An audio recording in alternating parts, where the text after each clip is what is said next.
یہاں ہم آپ کو اس حقیقت کے بارے میں بھی کلیئر کرتے جائیں کہ ترکی میں دریافت ہونے والا غار ہی اصحاب کہف کا اصل غار ہے، جس کے بارے میں قرآن مجید فرقان حمید میں تفصیل کے ساتھ بیان کیا گیا ہے۔ یہ ترکی کے ایمفیسس شہر میں موجود ہے، اور اس کے ساتھ ساتھ ایک حقیقت یہ بھی ہے کہ اصحاب کہف کی لاشیں جب ملی تو ان کی لاشیں ایک مکمل انسانی ڈھانچے کی شکل میں موجود تھیں۔ یہی حال ان کے ساتھی کتے کا بھی تھا، جبکہ افغانستان میں ملنے والی لاشیں وقت کے اتار چڑھاؤ کی وجہ سے صرف ہڈیوں کا ایک ڈھیر تھی۔ یہی حال وہاں سے ملنے والے جانوروں کی لاشوں کا بھی تھا۔ انہی ہڈیوں کے ڈھیروں کو اکٹھا کر کے اس کے تجزیے سے معلوم ہوا ہے کہ یہ 7 لوگوں کی لاشوں کی ہڈیاں ہیں۔ ناظرین، اصحاب کہف کے بارے میں ہمیں قرآن و حدیث سے معلوم ہوتا ہے کہ حضرت عیسیٰ علیہ السلام کے آسمان پر تشریف لے جانے کے بعد عیسائیوں کی ایمانی حالت نہایت کمزور ہو چکی تھی۔ انہوں نے بتوں کی پوجا شروع کر دی تھی۔ ان کا بادشاہ دقیانوس انتہائی ظالم اور جابر بادشاہ تھا۔ وہ بتوں کی پوجا نہ کرنے والوں کو انتہائی سخت سزائیں دیتا تھا۔ اصحاب کہف مضبوط ایمان کے مالک تھے، وہ بادشاہ کے اہم درباری بھی تھے،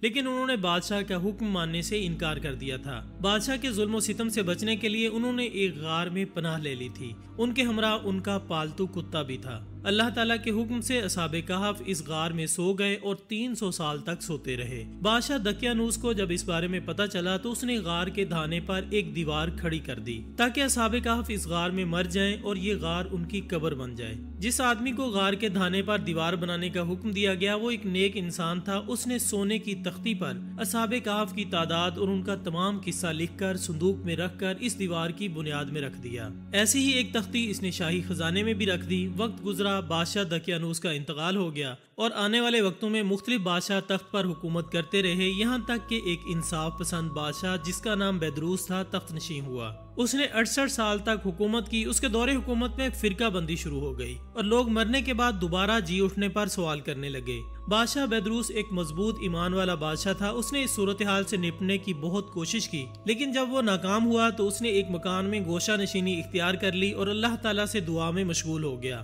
کہ یا اللہ تو اپنی ایسی کوئی نشانی ظاہر کر جس سے لوگ قیامت اور دوبارہ جی اٹھنے پر مکمل ایمان لے آئیں۔ اللہ تعالیٰ نے اس کی دعا قبول فرمائی اور ایک چرواہے نے اپنی بکریوں کو محفوظ جگہ پر ٹھہرانے کے لیے اسی غار کا انتخاب کیا جس میں اصحاب کہف سو رہے تھے۔ چرواہے نے غار کے سامنے تعمیر کی گئی دیوار ہٹائی۔ جیسے ہی وہ دیوار ہٹی لوگوں پر ایک ہیبت طاری ہو گئی۔ اصحاب کہف اپنی نیند سے بیدار ہوئے اور غار سے باہر تشریف لے آئے۔ انہوں نے اللہ تعالیٰ کی عبادت کی اور اپنے ایک ساتھی ملیحہ کو بازار کھانا لینے کے لیے بھیجا اور کہا کہ یہ بھی معلوم کرے کہ بادشاہ دقیانوس ان کے بارے میں اب کیا کہتا ہے۔ جب ان کا ساتھی کھانا لینے کے لیے بازار پہنچا تو اس نے دیکھا کہ ہر کوئی کھلم کھلا اللہ تعالیٰ کی عبادت کر رہا تھا اور صرف اللہ ہی کا نام لیا جا رہا تھا۔ کہیں بھی بت پرستی نظر نہیں آئی اور وہ یہ سب کچھ دیکھ کر حیران ہوا اور ایک نان بائی کی دکان پر پہنچا اور اس نے کھانا خریدنے کے لیے اپنا سکہ دیا۔ نان بائی نے جب اس کا سکہ دیکھا تو وہ یہ دیکھ کر حیران رہ گیا کہ یہ 200-300 سال پرانا سکہ ہے۔ اس نے سوچا کہ شاید اس شخص کو کوئی خزانہ ملا ہے جو اس نے کہیں چھپا رکھا ہے۔